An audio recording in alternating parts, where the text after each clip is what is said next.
ఈరోజు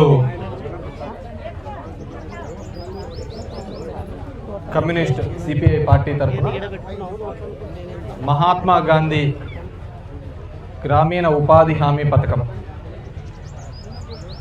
ఈ కూటమి ప్రభుత్వం బీజేపీ ప్రభుత్వం వచ్చిన తర్వాత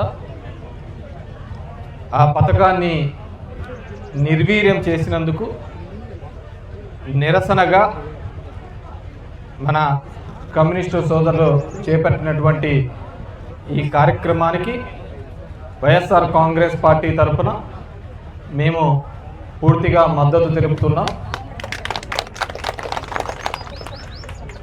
3 రోజులుగా నిన్న, ఈరోజు, రేపు ఏ పథకం ఎక్కడైతే ప్రారంభమైందో సింగనమల నియోజకవర్గం బండమీదపల్లి గ్రామం వరకు, బండ్లపల్లి గ్రామం వరకు పాదయాత్ర చేసుకుంటూ ప్రతి ఒక్కరిని కూడా జాగృతి చేస్తూ ముందుకు తీసుకోబోతున్న సిపిఐ పెద్దలకి అందరికీ కూడా పేరు పేరున ధన్యవాదాలు తెలియజేసుకుంటున్నాను.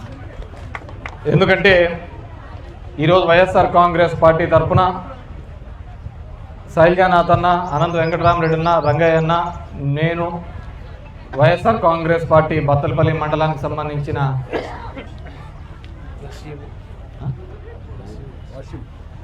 వాసిము, అనంతపూర్ మేయర్ తాజా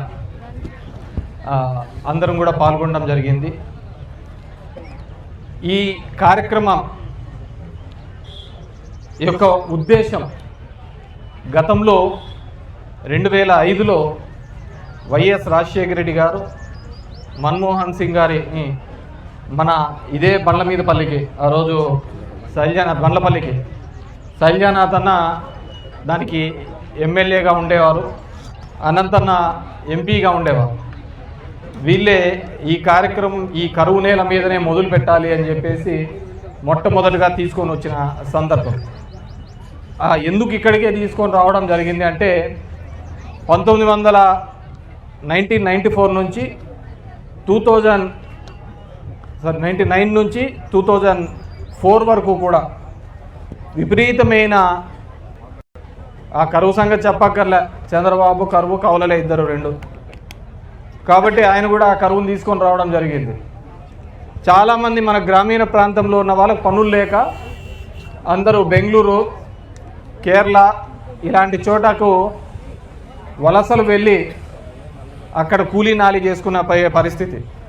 ఇంకా రైతాంగం పరిస్థితి అయితే, రైతుల సంగతి అయితే 2-3 రోజులకు ఒకసారి ఉరికమ్మం వేసుకునే వాళ్ళందరూ యంగ్స్టర్స్ కూడా బోర్లు వేస్తే నీళ్లు పడేటివి కాదు. అంత ఇబ్బందికరమైన పరిస్థితులలో ఆ బోర్లకే లక్షల వ్యయం అయ్యేది. పంట పండించిన గిట్టుబాటు ధర ఉండేది కాదు. అలాంటప్పుడు ఆ రోజుల్లో ప్రతిపక్షంగా ఉన్నటువంటి కాంగ్రెస్ పార్టీ, రాజశేఖర రెడ్డి గారు ఆ రోజులో మా నాన్న కూడా ఇక్కడ ఎమ్మెల్యేగా ఉండేవారు. 1999-2004 మధ్యలో ఎమ్మెల్యేగా ఉండేవారు. ప్రతి ఒక్క ఎమ్మెల్యే కూడా, ప్రతి ఒక్క నియోజకవర్గ ఇన్ఛార్జీలు కూడా ఆయా ప్రాంతం నుంచి పాదయాత్రగా రావడం జరిగింది. నాకు తెలిసి ఇదే సంజీవపురం మీద ఇట్లనే ఆ రోజు పాదయాత్రగా వెళ్ళినారు. ఈ రైతుల్ని ఆదుకోవాలి అని చెప్పేసి భిక్షాటన చేయడం జరిగింది. ఆ రోజుల్లో చూస్తే కనుక ఇదే కమ్యూనిస్టు సోదరులతో పెరిగిన కరెంటు ఛార్జీలు తగ్గించాలని చెప్పేసి ఇదే బషీర్బాగ్ దగ్గర ధర్నాలు చేస్తే ఆ రోజు క్రూరంగా చంద్రబాబు నాయుడు గారు కాల్పులు చేసి దగ్గర 7 మంది చనిపోయినారు అనుకుంటా కదన్నా, ముగ్గురు చనిపోయినారు. ఆ రోజు బషీర్బాగ్ ఘటన ఇప్పటికీ అందరికీ గుర్తున్న సంఘటనే. అంతటి ఈ కరువు నేలలో ఇబ్బంది జరుగుతూ ఆ రోజు భిక్షాటన చేసి అందరినీ కూడా అక్కడ ప్రభుత్వం ప్రతిపక్షంలో ఉండి కాంగ్రెస్ పార్టీ నాయకత్వంలో ఆ రోజు కూడా వామపక్షాలన్నీ కలిసి చేసి ఆదుకునే కార్యక్రమం చేయడం జరిగింది. తర్వాత ప్రభుత్వం వస్తూనే ఇదే ప్రాంతంలోకి తీసుకొని వచ్చి మన్మోహన్ సింగ్ గారిని ఇక్కడే ఈ జాతీయ ఉపాధి హామీ పథకం ప్రారంభించడం జరిగింది.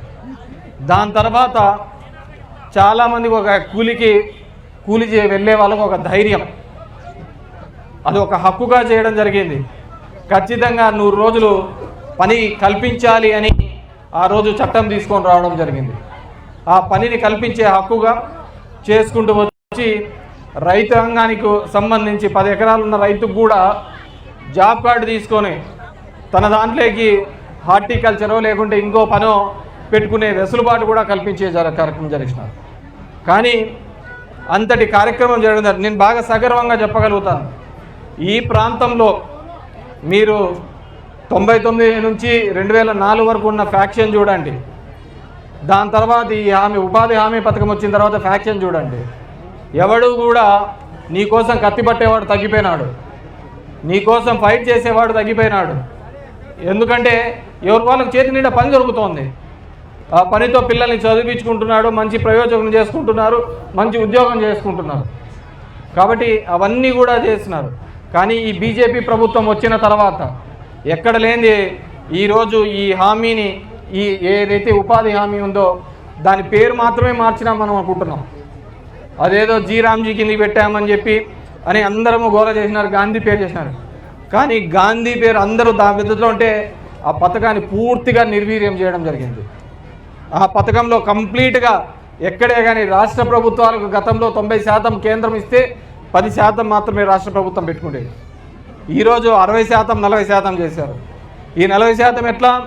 రాష్ట్ర ప్రభుత్వం అప్లోడ్ చేసి డబ్బులు ఇస్తే వాళ్ళు 60% ఇస్తారు.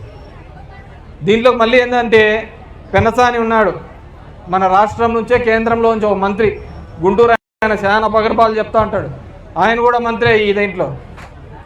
ఈ విధంగా పేదల యొక్క కడుపు కొట్టడానికి చంద్రబాబు నాయుడు ఈ దానికి మద్దతు తెలిపాడో అర్థం కావటం లేదు. ఈరోజు పెద్ద పెద్ద కార్పొరేట్ సంస్థలకు లక్షల కోట్ల రూపాయలు ఇస్తున్నారు, మాఫీలు చేస్తున్నారు. బ్యాంకులలో చూసినారంటే వాళ్ళకి ఇంత మాఫీ అయింది, వీళ్ళకి ఇంత మాఫీ అయిందని. కానీ ఒక పేదవానికి రోజుకి 200 రూపాయలు కూలీలు ఇవ్వడానికి మాత్రం వీళ్ళకి ఎందుకో భయము, వీళ్ళకి ఎందుకో ఆ బాధ్యత లేనితనం వస్తుంది. ఈరోజు కమ్యూనిస్టు సోదరులు జెండా పట్టారు, కార్మికుల కోసం జెండా పట్టారు, ఖచ్చితంగా కర్షకుల కోసం జెండా పట్టారు. దానికి వైఎస్ఆర్ కాంగ్రెస్ పార్టీ సంపూర్ణ మద్దతు తెలుపుతోంది.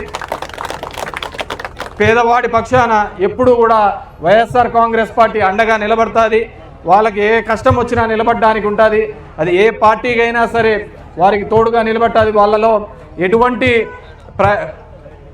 ఎటువంటి ఇంకో ఆలోచన లేకుండా పేదవాడికి కోసం పోరాడినంత వరకు కూడా వైఎస్ఆర్ కాంగ్రెస్ పార్టీ తోడు ఉంటుంది. ఎందుకంటే మీకు ఇప్పుడు తెలియదు, ఇప్పుడు రాబోయే ఎండాకాలం తర్వాత ప్రతి పేదవాళ్ళకు అర్థమైపోతుంది.